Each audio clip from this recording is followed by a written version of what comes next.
How to convert RAR file to APK in Android. In today's video, I'm going to show you how to convert a RAR file to APK on your Android device. This can be useful when you download an APK file wrapped in a RAR archive and you want to extract and install it easily. Let's get started. Sometimes you might come across an APK file that's compressed in a RAR archive and you're wondering how to convert it into an installable APK format. Don't worry, I've got you covered. I'll show you how to extract it and install it on your Android phone in just a few easy steps.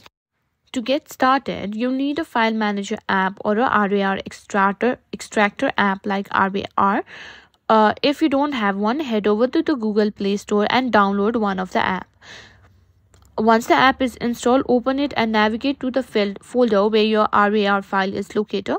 You should be able to browse through your internal storage or SD card to find it. Now tap on the RAR file you want to convert to APK.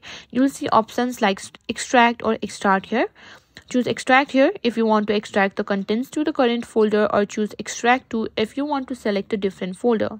After extraction, you should see the extracted files in the folder.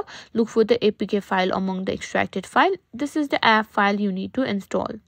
Once you found the APK file, tap on it. You'll see a prompt asking if you want to install the app. If this is the first time installing an APK from outside the Play Store, you might have to enable install unknown apps for file manager or browser app you're using. Tap settings and toggle on the permission to allow installation. And that's it. Once the installation is open, you can either open the app immediately by tapping open, or you can find it in your app drawer.